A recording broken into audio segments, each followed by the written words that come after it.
C'est ce qu'on peut appeler un projet de longue haleine. Quelques élèves de 5e du collège des Gondoliers à La Roche-sur-Yon viennent d'obtenir de la NASA le droit de discuter avec un astronaute de l'ISS, la Station spatiale internationale. Une autorisation qui nécessite maintenant de plancher notamment sur les liaisons radio avec l'espace. Un travail présenté ce week-end sur le salon Expo Science. Pierre Dalicieux.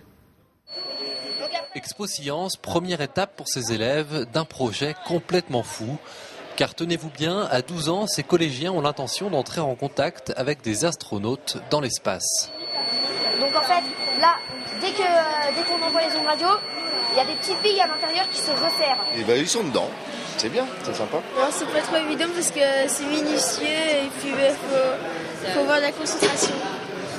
Ce salon est l'occasion pour ces élèves de présenter au public ce projet inédit en Vendée et qui reste rare en France, voire même en Europe. Notre objectif, c'est au printemps 2013, communiquer avec un astronaute de l'ISS, donc la Station spatiale internationale. Alors, ce projet ISS a été lancé au départ par le papa d'un élève qui est radioamateur.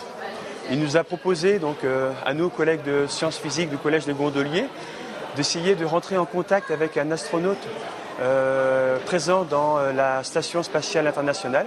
Ce projet verra donc bien le jour, mais ce n'est pas pour tout de suite. La NASA a accepté le dossier au mois de janvier 2012, donc c'est vraiment un projet au long cours. Le temps de monter le dossier, le temps qu'il soit traité par la NASA et qu'on ait la réponse, et ensuite donc ça demande environ 1 an et demi à 2 ans. Un projet qui sollicite donc énormément les élèves, mais pas uniquement. Ce club de radio-amateurs va les épauler tout au long de cette aventure. Mais ça, c'est une autre histoire. Et TV Vendée vous fera bien évidemment suivre cette aventure hors norme de connexion avec l'équipage de l'ISS dans les prochaines semaines.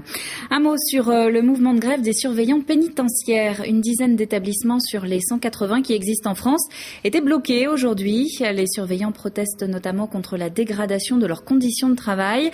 Les 2 maisons d'arrêt de Vendée n'étaient pas concernées par la mobilisation, mais 4 fonctionnaires de Fontenay-le-Comte ont rejoint le cortège de Caen. Les surveillants pénitentiaires n'ont pas le droit de grève. Ils ne peuvent donc manifester que s'ils sont en congé.